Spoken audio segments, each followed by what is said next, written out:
بسم اللہ الرحمن الرحیم. اگر چیف منسٹر خیبر پختونخوا کی تبدیلی کی بات چل رہی ہے تو آپ یہ جو ہے رابطہ پی ٹی آئی سے کریں کہ وہی بتا سکتے ہیں کہ ان کو تبدیل کرنا چاہتے ہیں یا نہیں. میرے خیال کے مطابق تو مجھے ایسی کوئی چیز نظر نہیں آ رہی ہے، لیکن اگر پی ٹی آئی والے چاہتے ہیں، کچھ لوگوں کی تو خیر خواہش ہے کہ وہ چینج ہو جائیں.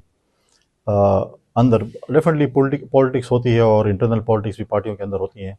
تو اگر پی ٹی آئی کی لیڈرشپ چاہتی ہے کہ وہ اپنے سی ایم کو چینج کرے، دوسرا سی ایم لے کر آئیں، وہ ان کی اپنی صوابدید کے اوپر ہے، کیونکہ ان کے پاس میجورٹی ہے. تو گورنر تو چینج کر نہیں سکتا، اگر وہ اپنے آپ اس کو چینج کرتے ہیں تو ان کی اپنی مرضی ہے. لیکن ایز سچ مجھے ایسا کوئی نظر نہیں آ رہا کہ پی ٹی آئی کے اندر کوئی ایسی تبدیلی آنے والی ہے. میں تو ہمیشہ سوال کرتا ہوں کہ میرے ضلع کے وزیر اعلیٰ کو کیوں نکالا گیا تھا؟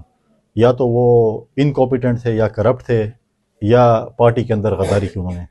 اور اگر آپ اپنے پرانے ویڈیوز اور اپنے بیانات دیکھیں، اور میں جب بھی آپ کے ساتھ میری بات چیت ہوئی، میں نے ہمیشہ یہ کہا کہ جس دن پی ٹی آئی کو پتہ چلے گا کہ ہماری پارٹی کے اندر میر صادق اور میر جعفر کا کردار جس نے کوئی ادا کر رہا ہے، تو اسی دن آپ کا سی ایم فارغ ہوگا.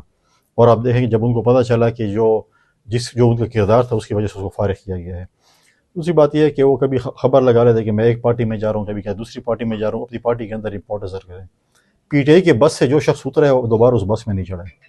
تو اب لیٹس سی کیا ہوتا ہے کیا نہیں ہوتا. پیپلز پارٹی کا میرے پر ایک احسان ہے لیڈرشپ کا. پہلے انہوں نے مجھے ڈپٹی اسپیکر بنایا، پھر اس کے بعد پارٹی کے اندر مختلف عہدوں پہ میں راج ہے. میں صوبے کا جنرل سیکرٹری رہا، یا میں صوبے کا جو ہے وہ مرکزی ترجمان رہا پارٹی کا، انفارمیشن سیکرٹری رہا. اور میرے ہمیشہ یہ کوشش رہی کہ میں اپنی پارٹی کے مجھے جو بھی مینڈیٹ دیا ہے یا جو بھی مجھے ذمہ داری دی ہے، اس کے ساتھ میں جو ہے وہ انصاف کروں، اور میری کوشش رہی ہے. دوسری بات یہ ہے کہ پارٹی میں اتار چڑھاؤ ہوتا رہتا ہے. پارٹی میں جو ہے میں سمجھتا ہوں کہ ہماری کوشش ہے کہ پارٹی جو ہے اس کے اندر مضبوطی آئی، اور پارٹی جو ہے اگلی جو الیکشن ہے اس میں پیپلز پارٹی جو ہے وہ اپنی حکومت بنائے یا اتحادی حکومت بنائے. اس کے اندر ہماری کوششیں ہیں کہ اور سب نے مل جل کر کوشش کرنی ہے. پیپلز پارٹی ڈی خان نے ہمیشہ پرفارم کیا ہے. جن لوگوں کو تنقید کریں کہ پیپلز پارٹی کیسے ہے کیسے نہیں ہے، ان سے سوال یہ ہے کہ مجھے کوئی ڈسٹرکٹ بتائیں خیبر پختونخوا میں جس نے پیپلز پارٹی نے پرفارم کیا ہو. ڈی خان نے پرفارم کیا ہے، سب سے زیادہ سیٹیں. اگر یہاں پر 3 جماعتیں موجود ہیں majority, P T I, Peoples Party اور جے یو آئی، تو پیپلز پارٹی سب سے میجورٹی پارٹی یہاں پہ ہے. ہمارے صوبے میں سب سے زیادہ سیٹیں جیتنے والی پارٹی ڈسٹرکٹ ڈی خان کی ہے. ہمارے پاس ایک ایم این اے ہے، ایک ریزرو ہے، ہمارے پاس ایم این اے ہے، 2 ہمارے پاس ایم پی ایز ہیں، اور ہمارے پاس 3 ہمارے جو میئر تھے، اب تو خیر ختم ہو گئے، وہ ہمارے پاس جو ہے وہ موجود تھے. تو الیکشن آئے گا، ہماری کوشش ہے. ہمارے ابھی کنونشن شروع ہیں، یوتھ کنونشنز ہم نے پہلے مالاکنڈ میں کیا، ابھی پشاور میں ہونے جا رہے ہیں، اس کے بعد اپر دی، لوور دی اور مانسہرہ میں ہونے جا رہے ہیں. اور جیسی حالات ہمارے جنوبی اضلاع کے ٹھیک ہوتے ہیں تو ہم ڈی خان میں اور بنو میں اور کوہاٹ میں بھی کنونشنز جو یوتھ کریں گے. ہماری کوشش ہے پارٹی کے ساتھ مل کر ہم پارٹی کو مضبوط کریں اور یہاں پر جو ہے اپنی سیٹیں جیتیں، تاکہ ہم حکومت کا حصہ بنیں یا حکومت بنیں. دیکھو یہ تو سابق سینٹر صاحب کا اپنا ایک فیصلہ ہے، جس پارٹی میں جائیں. ہمارے ساتھ تھے وہ، پھر اس کے بعد پچھلے الیکشن میں وہ پی ایم ایل این کے ساتھ تھے، بھی غالباً پی ایم ایل این کے ساتھ ہیں. ملاقاتیں ہوتی رہتی ہیں. میں بھی مولانا فضل الرحمان، کیونکہ ہمارے علاقے کے بڑے ہیں، ہمارے پولیٹیکل اوپوننٹ ضرور ہیں. عزت اگر کسی نے کروانی ہوتی ہے تو خود عزت بندہ کرواتا ہے. تو میں ان کے پاس کئی دفعہ، ان کے پاس بھی ہم نے کچھ ایشوز ڈسکس کرنے کے لیے صوبے کے، وفاق کے. اس کا یہ مطلب نہیں کہ میں جے وے میں جا رہا ہوں.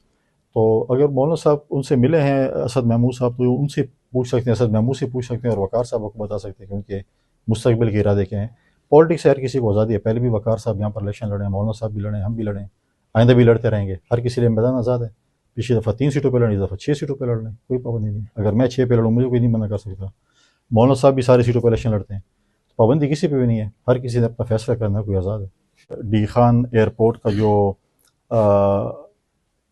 اپروول ہے وہ سول ایویشن کے بورڈ میں جانا ہے، اور ہوپ فلی جو بھی کمنگ بورڈ آئے گا ہمیں اس امید سے ہیں کہ اس کے اندر یہ ایجنڈا آئے گا اور انشاءاللہ اپروو ہو، کیونکہ ہمارا جو ہے وہ ہے. ہاں کچھ لوگ لگے ہوئے ہیں اس میں ماضی کی طرح کچھ دراڑیں ڈالنے میں اور کچھ چیزوں میں کہ جی یہ ایسے ہونا جیسے واٹ ایور جو بھی ہے. لیکن انشاءاللہ ہمارا پورا جو ہے وہ کوشش ہے کہ جلد از جلد اس کی اپروول آئے اور ہو.